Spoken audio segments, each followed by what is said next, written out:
Hi, everyone. It's Gary from Live Accessible. I am so sorry we are late. Even after pushing back the time, pushing it forward to 3 p.m. Literally, I was about to hit the green button to start the live stream, and Chrome crashes. I'm like, are you kidding me? Hey, we're only 2 minutes late. It's fine. Okay. Well, hello everybody, and today I have Dianna from Dianna with 2 N's. So say hello to everybody, Dianna. Hi. And quickly tell them about your channel. So I started actively posting to my channel back in May-ish. I have been doing a lot of episode reviews for that one show that we all know, In the Dark, that airs on the CW. However, my channel also comprises of some other things, like some shopping hauls and unboxings and general, some blindness things. Right now, I'm currently uploading my series from the ACB convention of, this year that happened a couple of weeks ago. So here we are. Yeah, so I actually have not watched that show In the Dark yet, but Dianna just told me yesterday that it is now on Netflix with audio description. Thank goodness. So I'm going to start watching that. What was it? I'm still on this book binge. I'm reading the Lunar Chronicles by Marissa Mayers, and there's actually this really interesting part where, well, it's kind of like a sci-fi retelling, but not really, of some fairy tales. Like the first one is called Cinder, and then it's based on Cinderella. Oh, cool. Yeah, and she's a cyborg and all this stuff. That's neat. But the third one is kind of a Rapunzel retelling-ish. I mean, it's not exactly like the fairy tales, but it's kind of with the idea of the fairy tales. Yeah. And there's this one point where the Rapunzel's quote prince quote, but he's not really prince. He does actually get blind, become blind for a period of time. And, I thought it was actually a pretty good representation because they didn't make the blind person helpless. Yeah, and it sounds like they didn't have his character defined by his disability, which is something that I see a lot in the media, is that you have a person with a disability and that's their only characteristic. Exactly. And so I thought that was pretty cool. And they even made a cane for him in one point. And so that was pretty neat. But that's really cool. We digress. I do, at least. So we just both came back from the I came back from the NFB convention, and you went to the ACB. I did. National Conference and Convention. Yeah, it's a mouthful. The American Council of the Blind National Conference and Convention. This year's was the 58th annual. I had to think for a second, what year is it? It happened in Rochester, New York, which is great because, as some of you know, I live in Boston, so it was fairly close to me. I flew because I didn't want to take an 11-hour train ride because that's ridiculous. And honestly, the price for the train ticket and the plane ticket were roughly the same. So I was right? Actually, we were because when we were making the reservations for our tickets, for our airplane tickets, I'm like, how can it be that expensive? Yeah. And then I look up the train and I'm like, it's basically the same, and it's 2 days trip. I'm like, not worth it. No way. Yeah. Goodness. And we took a red-eye flight, which I'm never ever going to do, at least with a toddler. I remember when ACB had their convention in Las Vegas back in 2014, I took a red-eye flight home, and it was honestly the worst experience of my life. The flight, the plane was cold. I didn't know how to turn off the little air thingy. The person next to me smelled really, really bad. It was just awful. Oh my goodness. Yeah, so um wait, you did it in Las Vegas 2 years ago? That's pretty cool. I Yeah, didn't know that. it was like 5 years ago. It was at the Riviera, which is no longer there. Honestly, like we were not in a good area. It was off the strip, kind of. It was like kind of across from Circus Circus. Oh, Um, okay.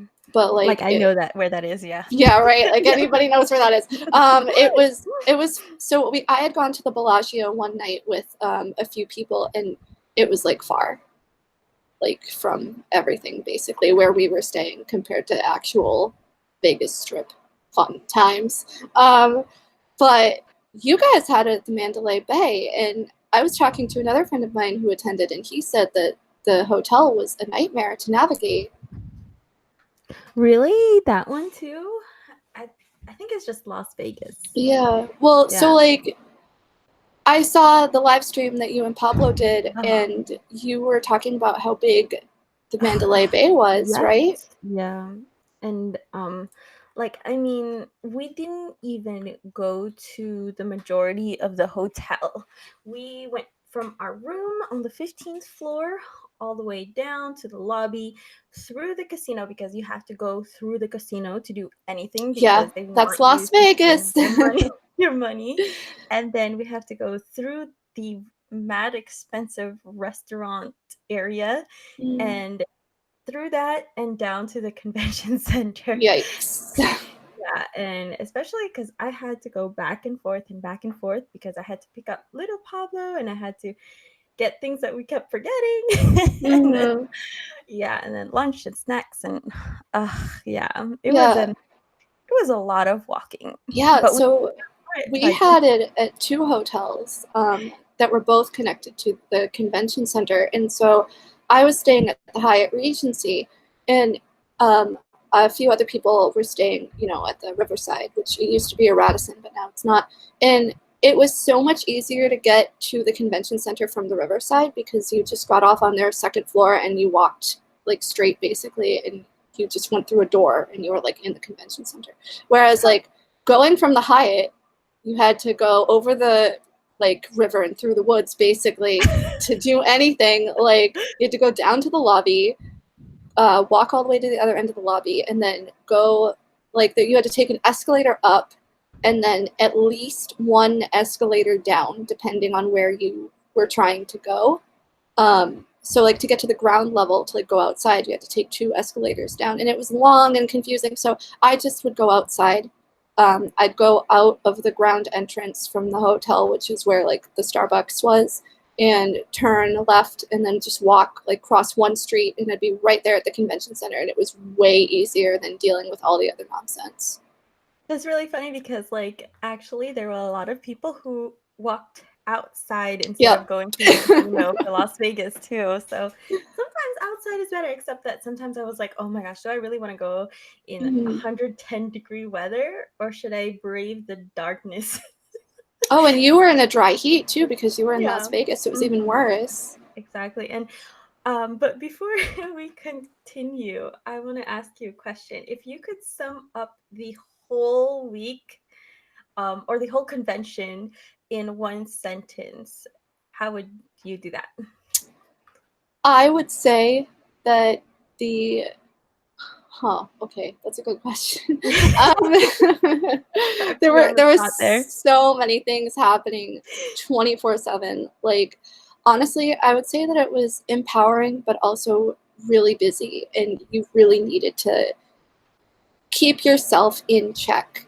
Like take care of yourself, make sure that you're eating enough and sleeping enough because it can be very exhausting doing all of these things and trying to get around all of these people who, nobody knows where they're going.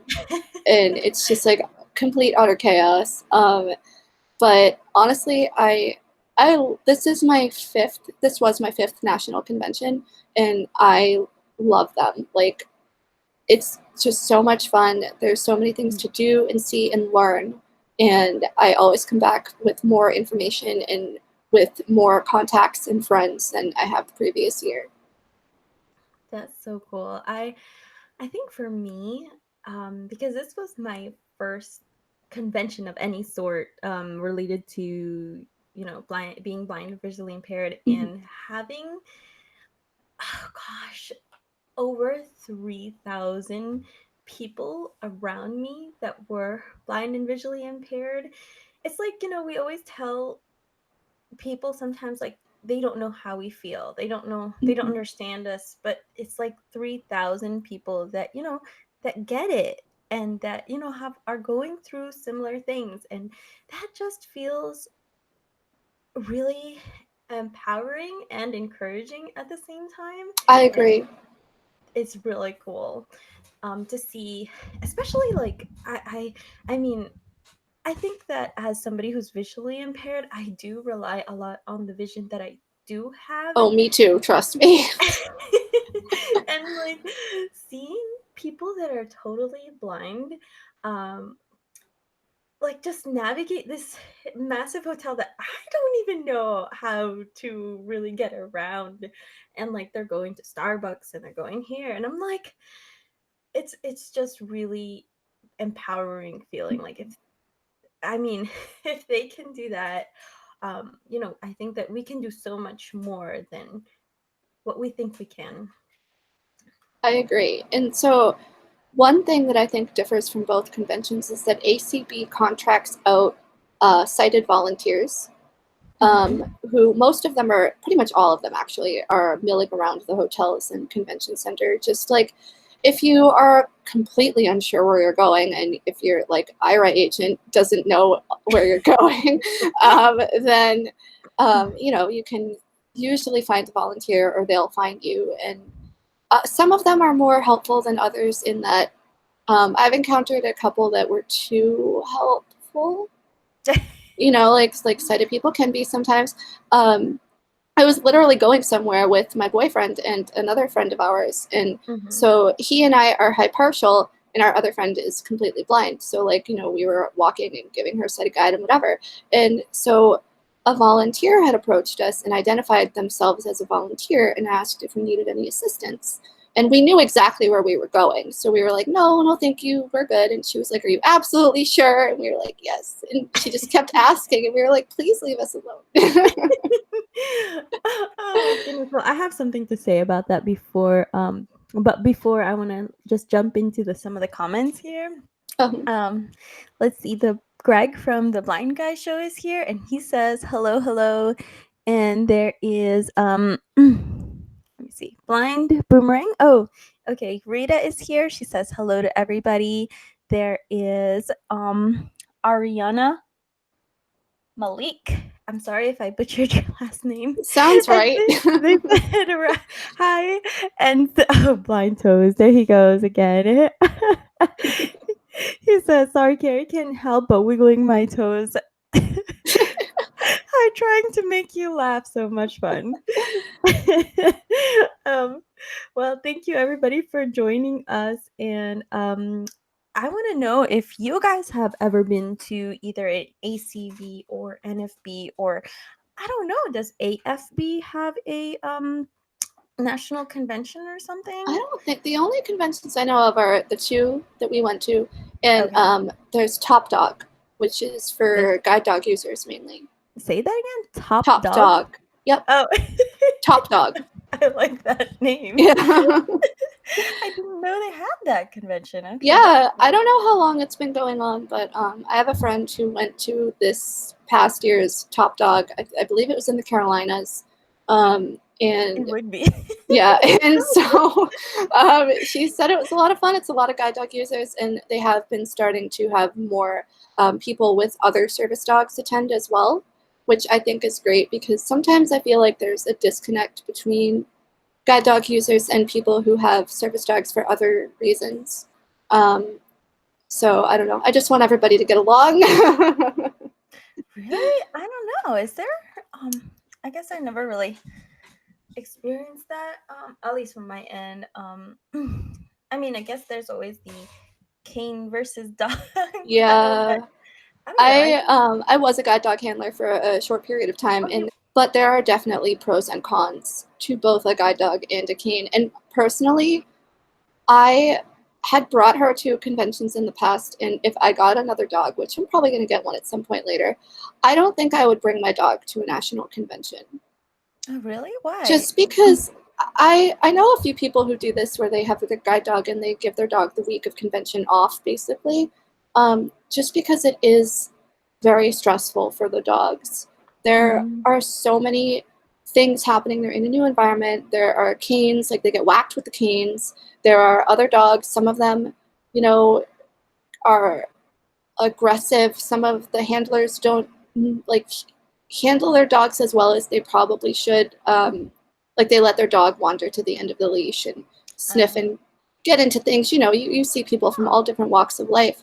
And the dogs can get very overwhelmed and stressed out because of all the, like it's a new environment. And it's like overstimulating. That kind of sounds like little Pablo. Right? I mean, I'm not comparing him to a dog or anything, of course, but I mean, he was like, whoa, where did all these thousands of people come from? Right? What's going on? Why is there so much noise? So you, they had childcare there, right?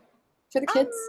Well, yes, they did for like the general sessions. Really? Yes, they did. I mean, but I mean, there were so many things going on from like morning until like, you know, deep into the night. That, you know, they didn't have childcare for like the whole time. It was just for the main sessions. So it was just in the mornings? Like it would be like when the general sessions would run from like around, because it would be kind of different each day, from 9 to like around 12, and then you'd have to pick them up and then everybody go for lunch, and then from 2 until like 5, or when the gavel goes down, like to dismiss everybody, and then so like during those times the there was childcare, but not like for any other sessions that you want to go to. Oh, okay. Yeah, because like, so ACB, they have what's called Kids Explorers Club, and it's like kids camp basically. And so what they do is they take the kids on field trips during the day, like off-site to area attractions, like to museums and theme parks and whatever. And that includes lunch, and then they take them back to the hotel in the afternoon to go swimming. So it's like an all-day thing.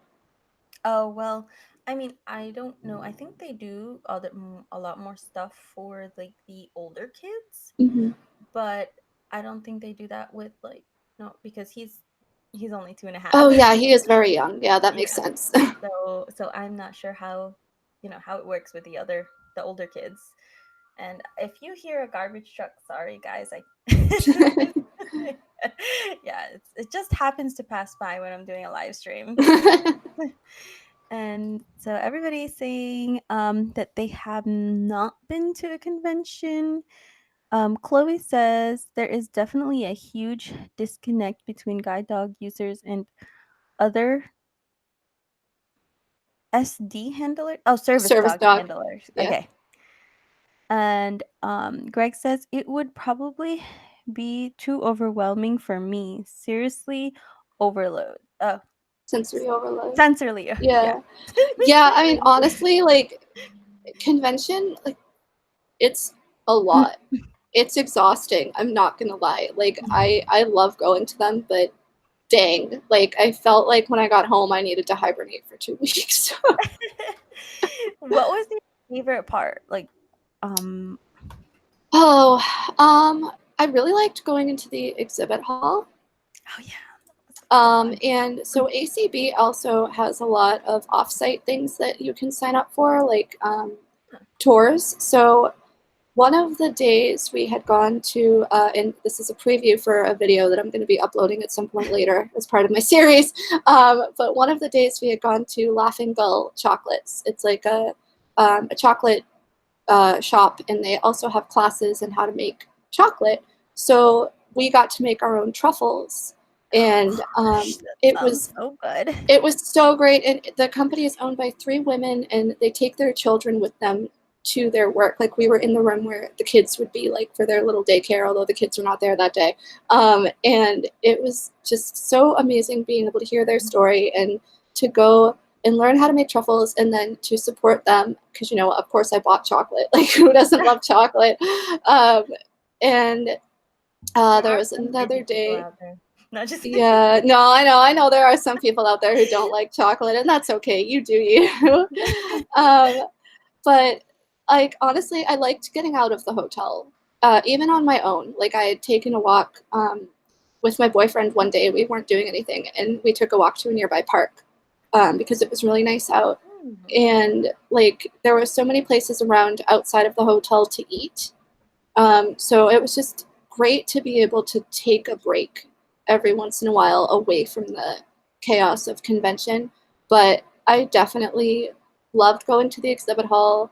I liked going to the general session because that's when a lot of the sponsors would speak, and we would learn about new things that they're doing, like Vispero and Amazon and Ira and all that. And it was really, really cool. I got to demo the glasses for Ira, which was really, like, amazing. Well, you know, that's my thing though. Like, I tried the Ira glasses. I think it's called the Ira Explorer in the exhibit hall, and what I don't like is that you have to have another phone. Yes, I agree. Basically, I think that they should just have glasses, just glasses that you can, you know, if you want, even just plug into your own phone if they Yeah. need to be So plugged. You know? the glasses are called the Horizon kit. Oh, Horizon.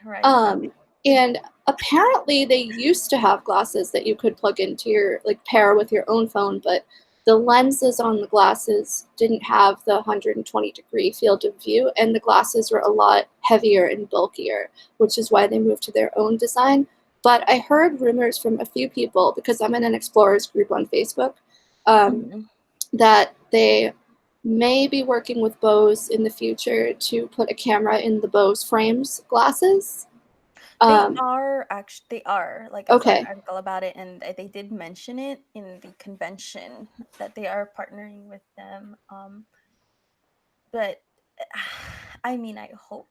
What I wish is that you could just use whatever glasses that are out, and you can just pair it with your phone, and you know, it'll act as just a camera. Yeah, I would love that, That because would I make don't want to carry around another phone, and the phone that they have is bulky, and like, I don't have room in my bag for 2 phones and glasses and a giant long cable. Like, Exactly, and it needs to be wireless. I'm sorry.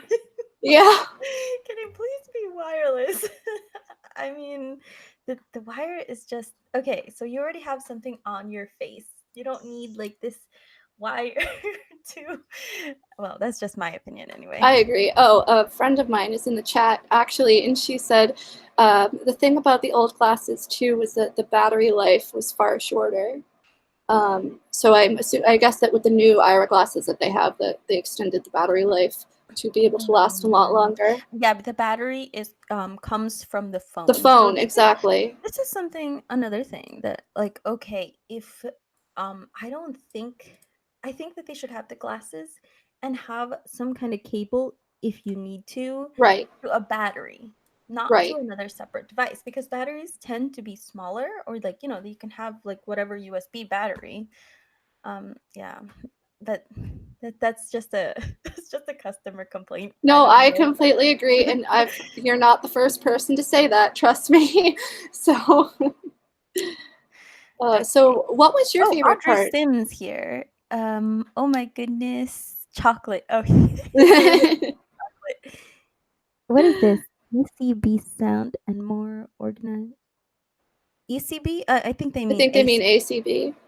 Sounds more organized than NFB. I'd like you to elaborate on what you mean by that. That was blind toes. Right. And then, so blind toes. What do you mean by that? It sounds more organized. Just out of curiosity. And then the original guys are. I don't know what he means by his other comment. So their original glasses that they used for Ira were Google Glass. Oh, okay.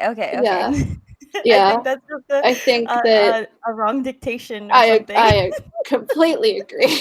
Okay. Okay, 7 to 7. Let's see. 2 hours versus 6, I think. I mean, but then again, like if you're using Ira, are you going to use it for 2 hours? I mean, I know somebody who did. They used it for, so Wow, it's Ira so is, expensive. yeah, so they used it for free.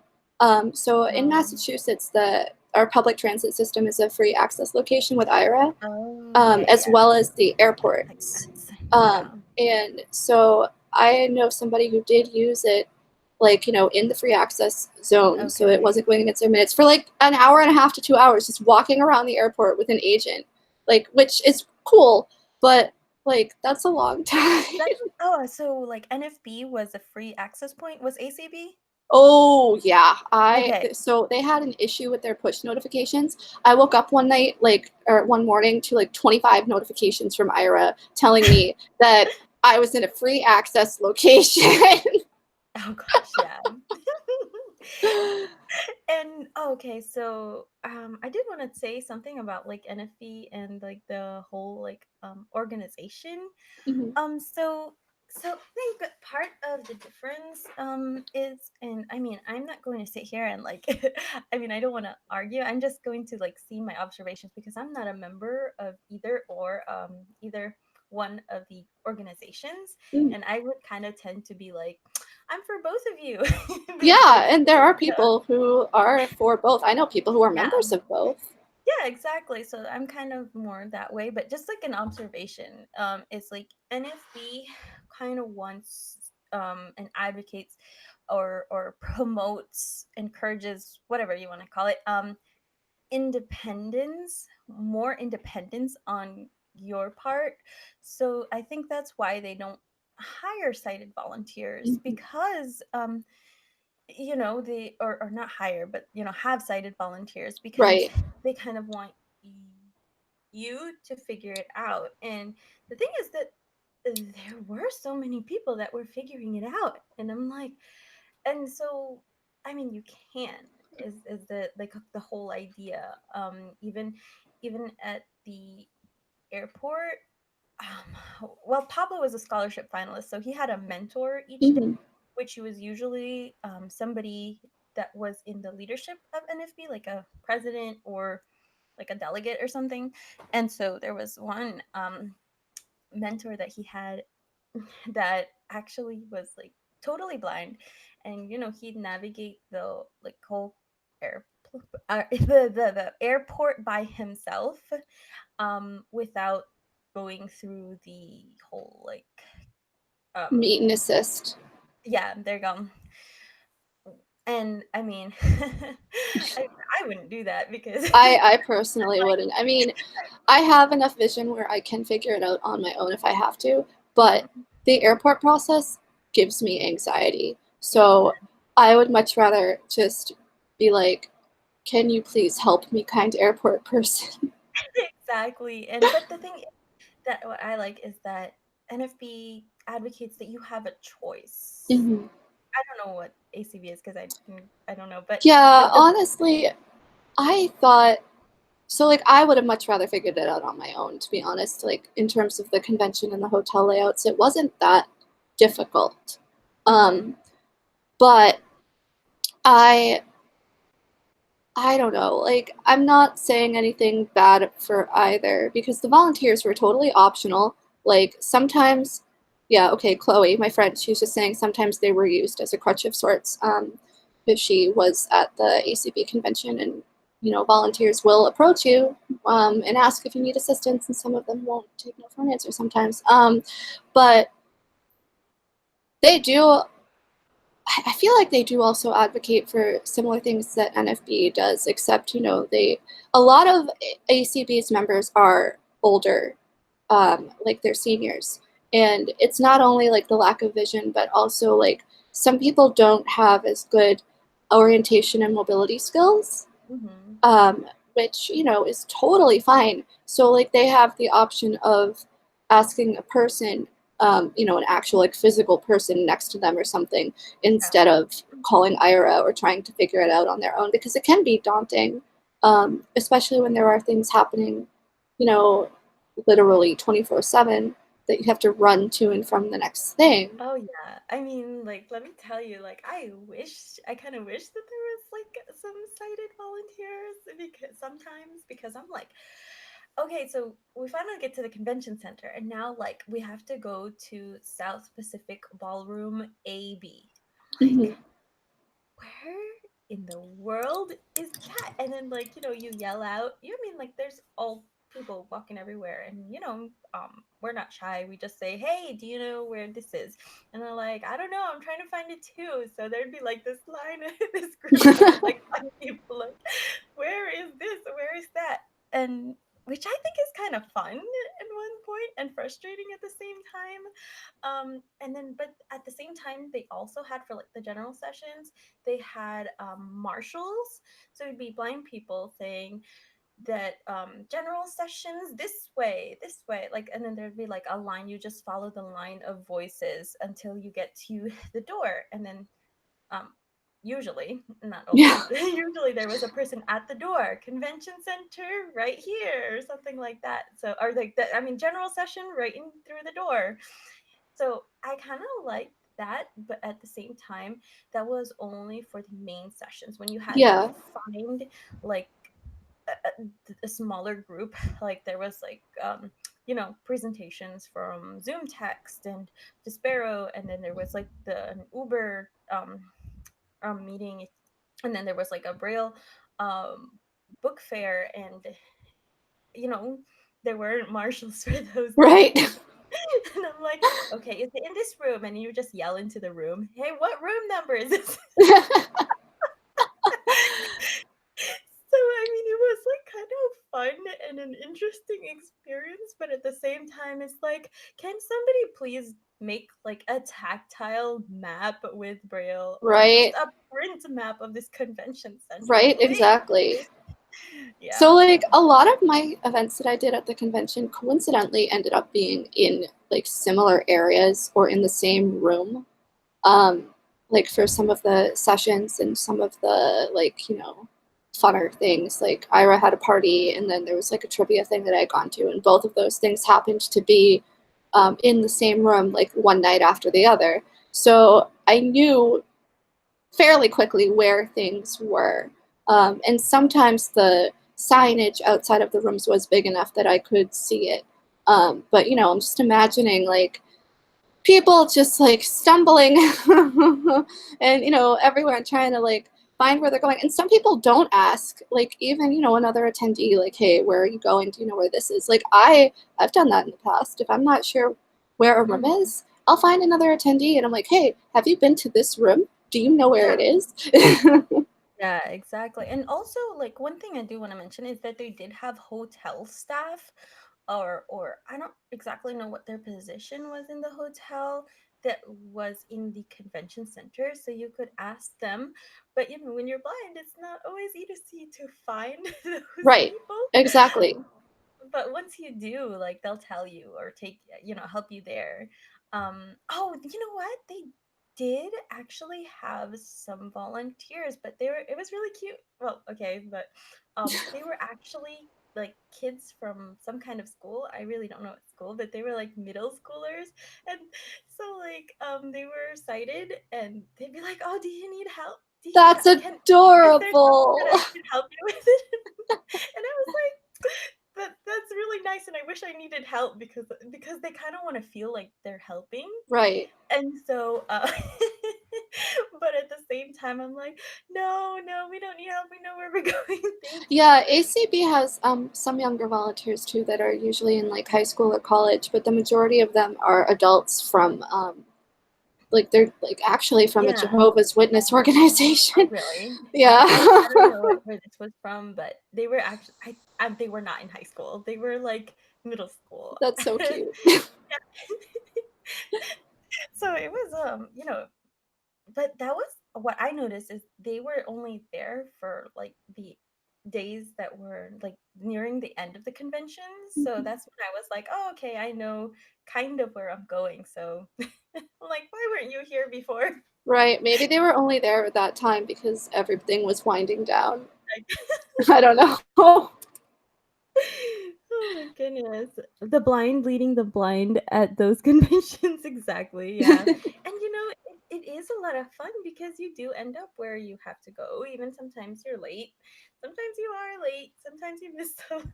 And Yeah, and then, it's okay if you're late. Like, there yeah, were a few things exactly. actually that I missed because I was just so tired. I took a nap. Yeah, I mean, you can't, there's no way to get to everything. Like, especially in NFB, I don't know ACB, but there was like, we had like this book, like an actual magazine worth of agenda. Oh, same. And there was like Our large this. print program was in 2 volumes. Like, I'm And kidding you not. no, but like okay, this would be 7 to 9. Okay, and then like the next thing is 7 to 9, and then the next meeting is 7 to 9. Yep, Like wait, sounds about right. and then there'd be like 10 meetings at the same time. I'm like, well, do I want to go to this one or this one, or do I want to go back to the room and take a nap? Sometimes it's just like, let's go back to the room and take a nap. Yeah, exactly. Like, that's what I did because it was halfway through convention, and there were a few things that were going on that were like at night, and I was like, all right, it's around, it's 2 p.m. or whatever. I'm gonna just rest for a little bit, and then I woke up and I like missed like an entire thing that I had planned to go to, which is okay. Um, That's like, I mean, okay, so before me and Pablo left, I literally like read the whole agenda and Same. like copied and pasted like a schedule for us. Oh yeah, me too. And like that schedule just totally blew up when we got there because Yep, like sounds about tired. right. We were tired. And the thing is Pablo had to attend like a lot of like mandatory meetings, Right, because that's same with because ACB. If you're a scholarship winner, or if you win one of the, if you're like a leadership fellow, then there are things that you do have to attend that are mandatory. I just shared my schedule. My friends and I, we all just had like a Facebook Messenger like group, and yeah. we would just share all of our schedules. Be like, this is what we're doing, so we can try and coordinate. And it actually like worked out pretty well. That's cool, yeah. But like, I mean, I wanted to go to so many more things. Me too. But part of it was like I was tired. Pablo was tired. Little Pablo was like, I want to go back to the hotel room. Yeah. Like literally. And then like the problem is he's scared of guide dogs. So literally, Oh. I'd be like, there's a guide dog. There's a guide dog. Oh no. And so like I started doing this thing where like we're just passing the guide dog. We're not going to stop. And so he would like halfway through the convention, he was okay when the dog passed, when we passed each Yeah. other in the hallway.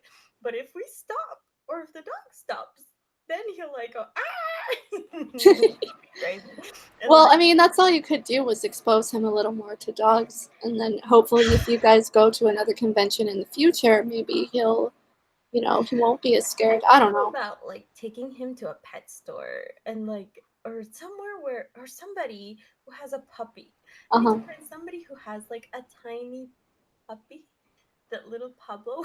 It would be Yeah. like the Because thing that's would like be his smaller for size. him. Exactly, so that he can kind of get the whole idea of, it's small, it's harmless. I mean, to be fair, I was also afraid of dogs when I was little. A golden retriever knocked me down when I was 6. Really? Yeah, just out of excitement, but it was still Yeah. traumatizing. Well, he was 2.5. Just a couple months ago, like we went to my sister's house, and my sister has like a beagle basset hound mix, who was like she gets really excited. Let's just say that. So she Mhm. was kind of jumping, like not really to do anything. She's just really happy. She wants to smell you and lick Yeah. you, and, say hello. And then so I was holding little Pablo, and she starts jumping, and then he felt like she was trying to get him. Oh no. And we've been trying to fix it since then with half success. I mean, you're making progress, it sounds Yeah, like. exactly. So, what was your favorite part of the convention? I think honestly, um, even though I didn't get to spend as much time as I wanted, the exhibit hall, that was like, I wish it was open during kids camp, because like I'm like, I just wanted to stay there. Me too. I mean, Because honestly, I didn't see nearly as much as I wanted to in the exhibit hall, and the hours were exactly. so weird. Like I it wasn't open know. that long. I know exactly, and it wasn't open all like every day of the Right. camp. Ours was only open during the days of the general session, And you which know was what? like Like not the whole convention. So for us, it wasn't open during the general session. Was it the same with you? ours would typically open at like around 11 in the morning, and then it would probably close at like 5 Okay. ish. So like in our general sessions typically went from 8 to noon Oh, okay. Yeah. roughly. So like for us, it only like for Tuesday there wasn't any general sessions, so the exhibit hall was pretty much open the whole day, and so and then Monday too. But when there was general session, it would only be open when the general session wasn't on. Yeah. Because And of course they want people to go to the general right, session. exactly. And Chloe makes a good point in the chat. Some of the exhibitors left early, which like they did, or there would just be some exhibitors who were like their table was set up, but there was like nobody there, like at the table. So it was like, okay, like what if I want information on this thing? What do I do? Yeah, and so, what did I know that for me, I saw the Alexa, the that did not let me take any pictures or videos. I was like, but anyway, then there was humanware, the Sparrow. Of course, they had like this ginormous booth. Oh, Like, Vispero had an entire wall. yeah, Like they exactly. were the entire like aisle. Yeah, exactly. And then there was like the National Library for the Blind. There was Uber, which I didn't get to go, and I was going to complain to them because their app, they broke the Android accessibility, but Ugh. and then oh, was tap the keyboard there at ACB? Probably. I have a feeling that most of the exhibitors you're talking about were there, but I can't remember. I know that we had all of the guide dog schools. Oh yeah, we had the guide dog schools there too. I We know. had National Braille Press. They had like a really big booth. Oh, yeah, Um, yeah, they did. we had IRA because IRA was Oh, like of the course. biggest sponsor of our convention.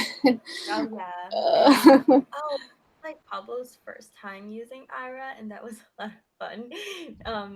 Because it was like always expensive, and I don't know why he yeah, would use it. I no, I agree. I like using it when it's free. And then so like I was really funny. Pablo was it says a free access point, so he was like following me around the exhibit hall. Just using Ira. He was like on the call, like you were talking about that person, your friend that was on the call for like an hour and a half to 2 hours. That's like that was like Pablo. He was like just talking to the Ira agent for like the whole time we were in the exhibit hall. hmm It was like I would like he'd be talking to somebody, and then I'd go somewhere else, and then he like, can you help me find my wife? And then and then it was really cute because like when he first started using it, he turned around to me and he said, oh honey, you're wearing a really nice dress. Oh, I'm like, that's so cute. yeah, and I was like, oh. Oh my um goodness. A friend of what else? mine was using it to get to an event that she was going to for guide dog users, and she wasn't quite sure where, like, what the name of the room was. So the agent that she got actually had the program for the convention, so Oh, he was able to pull it up and like just reconfirm that she was like actually going to the right place. And I have a funny story too involving using Ira, but we can look at the chat. See what's happening. Oh, Fidelco was apparently doing shepherd walks. Oh, so yeah, some of the guide dog schools did have dogs that you could do a demo walk with, which was really cool. I don't know if NFB had that. um I don't know. Pablo and I aren't guide dog users, hmm so I guess we weren't really aware of. That's fair. Yeah, I have a so feeling that they would. they probably did.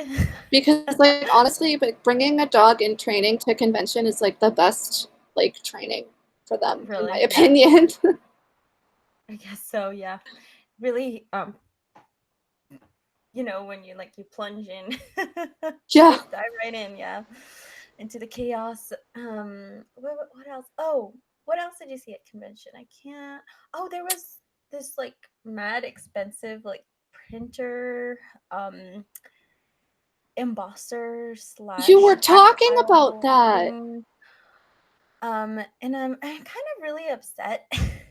I think I accidentally lost half of my footage, and I'm like searching for it. So it's one of the pieces that the printers the printer was one of the things that I think I might have lost, and it might be on my laptop. I have to check it, but I'm going to be really upset Oh, because I wanted to do no. all these videos on it. um and let me think. Oh, did you, like I said, did you try tap I the didn't. keyboard? It was Okay. probably there, but I didn't know, like, I didn't know about it, obviously, so I didn't know, like, to Okay. look for it. What is it? It's really interesting that this like wearable keyboard, Hmm. that you put like these rings on your fingers, on all five of them, and you tap on the table, like different things, like tapping with your thumb is A, and then A E I O U, and then like all five fingers is a space. So it was like a really interesting concept. I mean, I'd That probably just sounds use really neat. I'd probably use dictate or just get a Bluetooth keyboard, Right, but I it would sounds probably really not interesting. use that in my daily life, but it sounds cool. Yeah, it sounds cool. And then they had like this game where, like, you know, you would learn like how to do the letters Mhm. by doing a game. And I would like fail, fail, fail. And then Pablo comes along, and then she was like the person there was like, "Oh wow, you're doing better than most people." So that was fun. Oh, and there were like a lot of people there too, that did crafts, which was kind of cool.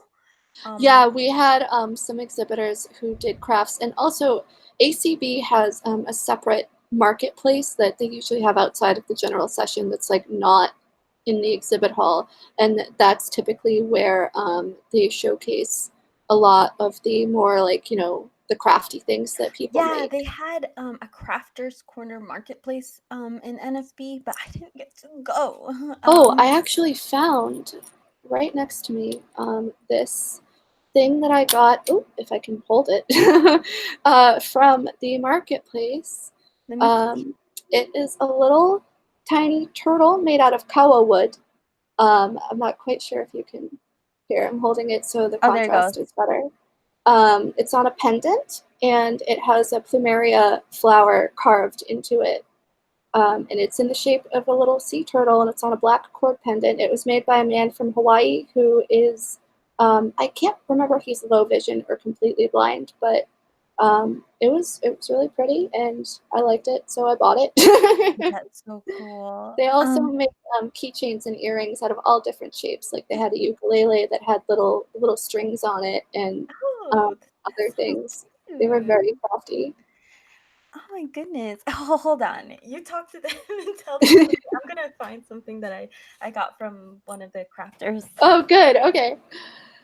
All right, chat. What's up? Let's see here. I heard that the food was insanely expensive in Vegas. Yes, I think that I think that Carrie and Pablo did talk about that in their live stream that they did last week on the NFB Okay. convention. Um, I think Oops. there is a set of ring things like that by IK Media where you can virtually play piano wearing them. That What? sounds interesting. I'll have to look that up. This is one of the bags that I got, and this is Oh, for my that's sister. pretty. It's two hearts that kind of overlap, and then it has braille, and it says love in braille, That's so and cool. you can It's feel it. is the braille on it like tactile? Yeah, yeah. That's so The heart neat. too is tactile, And then this, I'm going to give this one to my mom. Okay. This one is like this, like a design of a cross, and then it has faith on top in print. Is it on top or under? No, on the bottom with print, and on the top it's braille, and you can feel the cross, the braille, and even the print. So that's so cool. And people like made like those. Like that's very talented. There's actually a Facebook kind of shop, like it's a mom of 2 blind children, Mhm. and she makes like these tactile shirts, and one of them I got for Pablo, it says I drive a stick, and it has a person with a cane. I need that shirt. Yes, it really made me laugh, so I'm like, oh, I'm getting that for Pablo. Oh my goodness. I need to find that Facebook group. I need that shirt. Yeah. It's called Dot Shop, and I was hoping to do like a video with her, and like her story, her kid's story, and like, you know, all about the shirts and things. Mhm. And she even makes like baby blankets that have Oh, braille, like tactile braille on it, and she makes like mugs that have like tactile stuff, and I think tumblers too, and there's I think there was an apron, but she ran out before I could get one, and because I wanted an apron, because mom mom cooking, all that kind of stuff. yeah, exactly. Oh, that's so cool. Dot Shop. I'll have to check them out. I'm writing it in a note on my phone because otherwise I'm going to forget. Oh, and Pablo got a keychain that was knitted or crocheted. I have no idea what the difference is, but I don't either. It's okay. and it like had like this pattern. It was made by somebody, and I think she's either totally blind or very low partial, and it actually in tactile. It was a keychain that said NFB on one side, and then on the other side it had like a checkered pattern. I wish I could show you, but it's on Pablo's key, so Oh, and that's he has okay. it on the app. But it's tactile, and I really like tactile stuff. So like even when I was souvenir shopping, like at Las Vegas in the Mandalay Bay, they had like a bunches of gift shops, Yeah, and of like course they do. I went through each and every magnet, like touched them, of course. Like I touch everything. Yeah, well, Um me too. I mean, you have to, like, you know? exactly. And I found one that you could actually feel the building and the shape of the building Oh, and that's like the so windows of cool. the building. And I'm like, I'm getting that one. I love stuff like that. Like, last year the ACB convention was in St. Louis, and one of the excursions that we had done was to go to the Gateway Arch. And so I ended up getting a magnet and a keychain actually that was in the shape of the arch. I don't know where they are, otherwise I would show you. But it was really cool because like it was very obviously tactile. Somebody Audrey's here. She says, I love all this jewelry and clothing stuff. Oh, Christina's here. Christina Arntz. I don't know how to say her last name, I but think you said it correctly. I'm not 100% okay. sure. Diana, you sound so familiar to me, she Yeah, also. I don't know. I don't believe we've met Audrey, so you might be thinking of another person. But we're glad to have you here. Oh, Christina says you did pronounce your name correctly. Hi, Oh, okay. Christina. I think there is a set of rings. Oh, okay. Did you already do that? Yeah, the Okay. piano, which like sounds Okay. really interesting. Yeah. See, you're doing a lot better with the chat. I'm like, let me try to read. Oh, okay, cool. So you were saying, and Chloe had asked this, I believe, up a little further in the chat. You and Pablo had said that the food was really expensive in Las Vegas, right? Yes, yes, the food was like incredibly insane. That's nuts. Okay, a buffet. The dayside buffet was like $35 Are you for kidding me? person for Dude. dinner, and 23 or something for lunch, and then $20 for breakfast. Oh my goodness. I And did the then buffet one morning at the Hyatt, and it was like, I think it was a little under $20, but like, it was a buffet. It was like unlimited food. But yeah. what ACB does every year is they set up like a pop-up cafe in the convention center right across Mhm. from General Session, which is convenient because otherwise you have to go like around the universe to get Yeah. food. So the prices there are usually a lot cheaper because you're just getting it through the cafe. And the food actually was pretty good, but like, they were only open during certain hours. So at night, Mm. if we weren't eating at the hotel, we would either go out or use Grubhub to have food delivered because Yeah. everything was just so expensive. Yeah, and did you guys have a microwave or fridge? We had a mini fridge because the rooms at the Hyatt, which is where I stayed, they all came with mini fridges, but the rooms at the Riverside did not. So my boyfriend's roommate needed a mini fridge because of medical reasons. Mhm. So the hotel had provided one to them, and I had seen it because I was in their room at one point, and it was huge. It was like 3 times the size of the mini fridge that I had in my room, and it had a microwave on top of it. Oh And I my was like, what the goodness. heck? Yeah, and in Mandalay Bay, like no fridge, no microwave. Really? Well, the fridge is like $40 per night. I'm like, Really? That's ridiculous. At the Riverside, it was $10 a night if you needed a fridge. $10 per night. No, this is Vegas. Oh my goodness, that's awful that you didn't have a fridge because you are in the like Well, 110-degree dry Vegas heat. yeah. We actually did because Pablo is still under the age, and he's like, Oh, medically he still needs yes. his milk. Yes.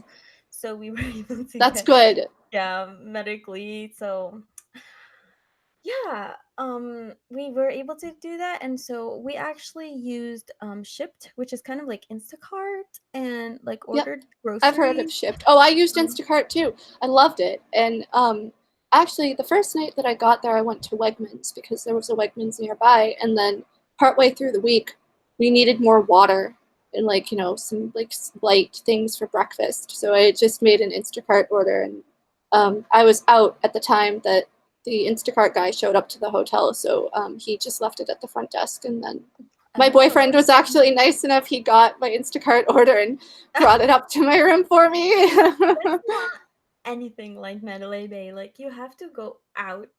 They don't come to you because it's like they're not really supposed to stop and park. They can't like get Really? out. They have to go through like the this through the front, like the Valet? there's like the circular thing like that near the valet parking, Uh-huh. and they like you have to go there. And the thing is, like, even though Uber Eats or Ship says that they're like so and so minutes away, there's like a whole ton of traffic, Yeah. and it's like, where are you? And then they're like, oh, we're on the second level. I'm like, no, I'm next to valet parking, like I told you. Yeah, like my Instacart order that I had made said that it was like close by, or it said in transit for like an hour, and I was like, Oh you're gosh, coming from yeah. like 10 minutes away. Yeah. Oh, so going back to the exhibit hall, was there anything else that you saw there? I did see Script Talk. Oh Um, yeah, they were there too. Yeah, they did a demo because I wasn't 100% sure what it was. That was really cool, and I did get to demo Orcam. Oh yeah, they were also there. I didn't get a chance to when I actually had time without Little Puff. They were already gone. They left early. It Um, was interesting. but I've So also tried it in the past, but I haven't tried the newer models. So yeah, go ahead. it's like a little, well, it's like a little mount that can go on any pair of glasses. Mm-hmm. Um, and also for people who are watching who don't know what I'm talking about. Um, so it's basically like artificial intelligence is telling you what you're looking at, which is good in some aspects, but like not.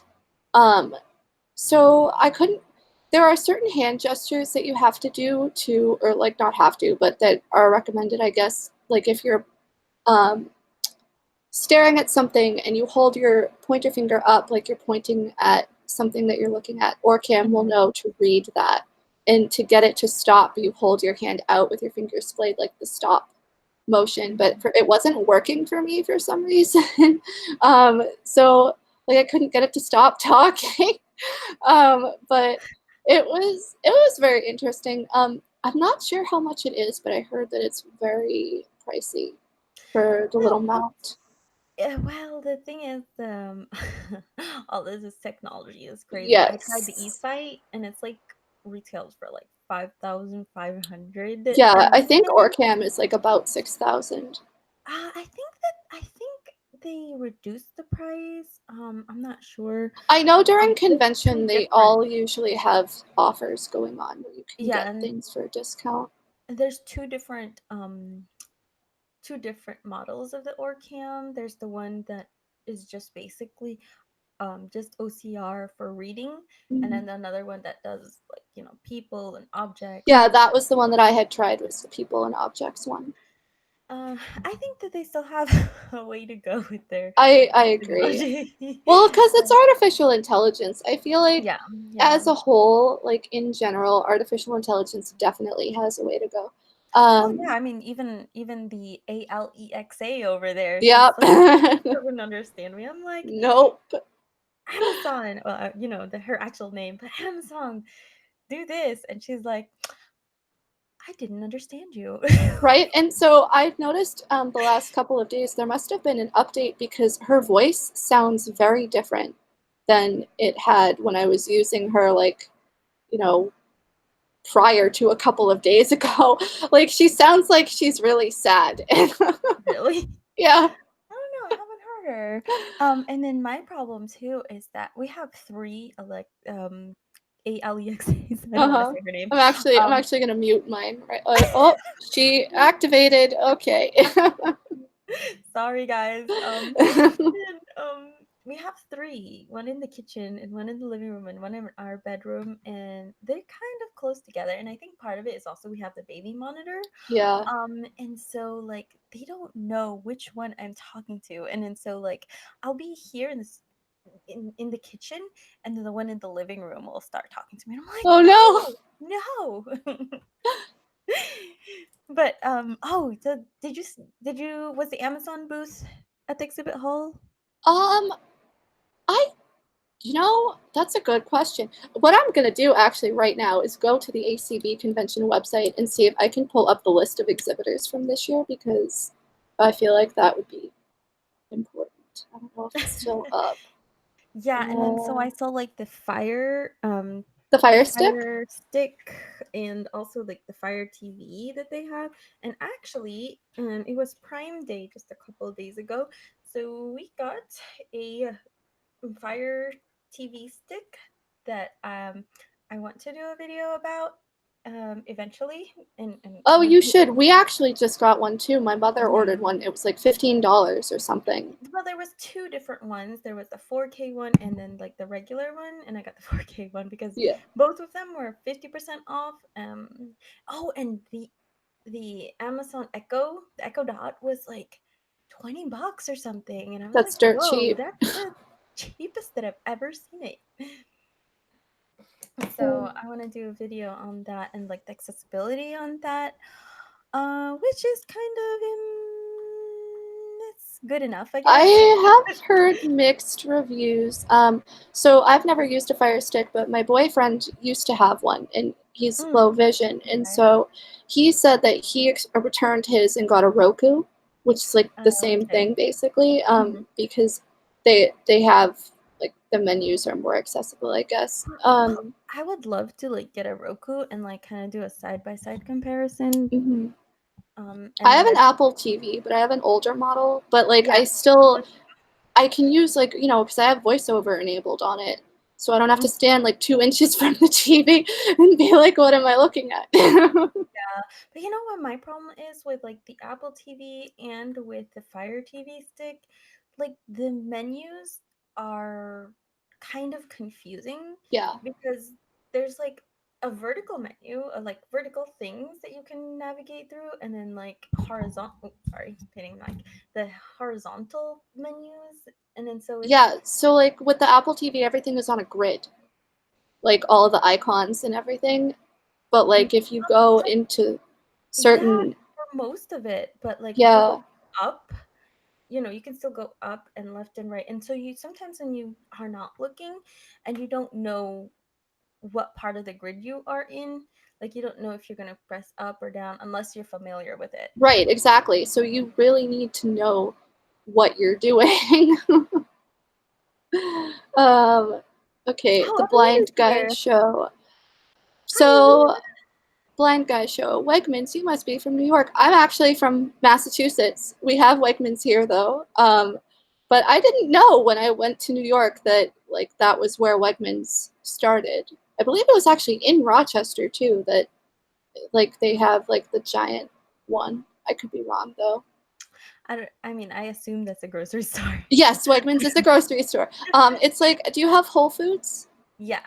It's like Whole Foods. Okay. Okay, yeah. Oh, we don't have that here. We have Whole Foods. We have the thing is like because both me and Pablo are we don't drive. Right. We just mostly use like family, friends, and shipped. So Yeah. I always feel like I'm saying a bad word, No, it's okay. but there's a P there. There's a P there. um, but we mostly just use that. And then so I don't get to like go out and like all these other stores. I can't even remember their names now. Like there's Lowe's Foods here, um, Food Lion, well Walmart of course, but Yeah, I've been to Food Lion. We don't have them here, but I have family who live in oh okay, Virginia, and there's Food Lion there. gotcha. And oh, I can't remember. There's other places that are more like kind of Pulse food vibe, but I don't go there. Oh, Harris Teeter. Yeah, there's another one. Oh, we just recently got Publix, which is apparently like originated, I think, in more southern, like I Florida. think they're like a Florida. Yeah, I Yeah. think they're had like they originated in Florida. I've never been to a Publix, but I've heard a lot of good things about them. Yeah, and so I don't know. I guess just and then there's Aldi's here as well, which is like kind of less expensive. Yeah, we have an Aldi's. They're not like they're few and far between. Like they're not, you know, all over the place. I've never actually been to one. Oh, Amanda's from um North Carolina. Amanda, isn't there something else besides Harris Teeter, and then there's Kroger, and then there's like another another store that's kind of like more healthy. I don't know if you Do know you have what it's Trader Joe's? Trader Joe's. There you go. Yeah, I never because we have Trader Joe's. I've never stepped into a Trader Oh, Joe's. and Costco, apparently. I've been to Costco. I like Trader Joe's, but like, they can be chaotic sometimes. Really? I have never gone to one. I'd love to have like to go to an Amazon Go. That'd be really interesting. I've You never know, been to one. I went into an Amazon Books last night, actually, which was really neat because they had barcodes all over. So you could just scan the barcode with your Amazon app and then check out with your Amazon app. yeah, so like the Amazon Go is like this grocery kind of store. I don't know if it's more of a grocery store. It's kind of like a technology feature show off thing. Mhm. But like you literally go in, there's nobody there or like no employees around, and Right. then sensors and cameras everywhere. And so like you just pick things up, put them back, pick them up, put everything in your cart, and you leave. And everything is like, with the cameras and the sensors and everything, it just kind of charges you based on that. That's so. in theory, that sounds cool. However, that takes away a lot of jobs. And like, I don't know, I feel like that something could go wrong with all of that technology. Well, the thing And is, they do like kind of make mistakes, but what like Amazon does is like you just say that, oh, I didn't buy that, and they like take it off. Even right, if Amazon is really good about that. Amazon has like the most amazing customer service. They really do. Just like any problem I have, they're like, oh, here you go, here's this fixed. Just so if you ever have any problem with Amazon or like another seller, even a third party seller, they will cover you. It's great. I mean, if the seller doesn't cooperate, I mean, Right, yeah. And so that's what I really like about Amazon. But like there's like this whole debate about technology and taking away jobs, but at the same time, technology brings a lot of jobs. It may it not be does. manufacturing jobs or because but you might not really want those manufacturing Right, jobs, but they bring a lot of jobs, because somebody needs to maintain the software, somebody right. needs to do all the back end work of the technology. I So am definitely here for a more technology inclusive world, but I also would like it, and I know the bigger companies are usually good about this, for the technology to be accessible. yes, I wish it was like mandatory. It should Yeah, be I do too. literally mandated Yep, to make them accessible. And there should be standards of accessibility. Um, because they just say, "Hey, okay, it's accessible." They don't always know what right, accessibility right. is. They try. Um, so and then I disagree with like there's a it used to be, it's kind of decreasing now, but there's a lot of companies who will make a completely separate website so that it is quote accessible, like an Oh, accessible I version. disagree with that. No, what you have should be accessible. You Exactly. You shouldn't have to go to a secondary website just should to get something in an accessible format. Like, that's not fair. No, it's not. And a lot of the time it's limited. It's Hmm. and so like um what did that person say? Accessibility should be created and it made in the design, not bolted on. Yeah, So, yeah. like it shouldn't be an afterthought. It should Exactly. be something that they're doing as they're designing this website or this product. So, like, because then they're missing out on a bigger market if Mhm. their thing is inaccessible. Like, people are not going to be able to use it, and then they're not able to push their product or promote their website or do whatever it is that they're trying to do. Yeah, everybody's agreeing about the Yeah, I think we're all on the same page here, accessibility. chat. And then Amanda says that she loves Amazon. Yeah, I'm like addicted. Amazon's great. Yeah. So, do you think that you will go to next year's NFB convention? If economically we can Yeah. months ago. Like, they have like the first timers scholarships, but why isn't there like second timer, a third timer Right, scholarship? exactly.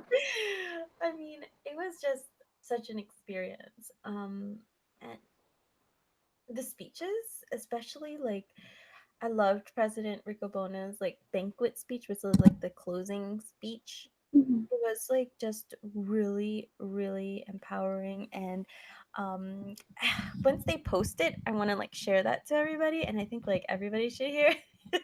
Yeah, Because um I just think that the organizations both are doing amazing work, and it kind of makes me want to be like more a part of it, because sometimes we kind of I'm sorry guys, we can kind of feel like isolated and kind of in a way helpless, like we can't make a difference. But right. if we join in to these larger organizations, each one of us makes up a bigger voice that can advocate and educate and make change. Because a lot of the time people like get stuck, like, I won't make a difference, like, me doing something won't affect anything. But if all these people decide that they are going to do that, even if it's a tiny voice, um, all of these voices together will join together, and they will make a difference.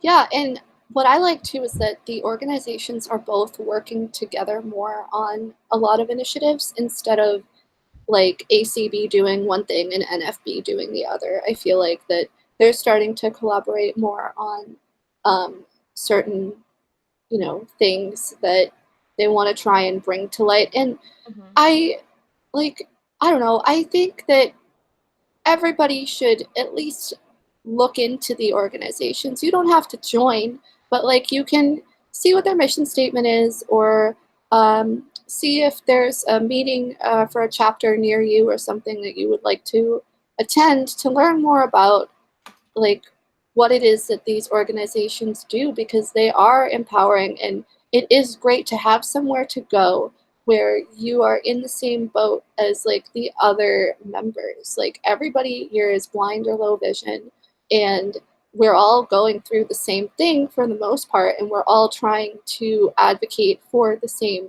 purpose. Yes, exactly. And I don't know about ACB, but for NFB they have like phone in chapter meetings. Yeah, ACB does too.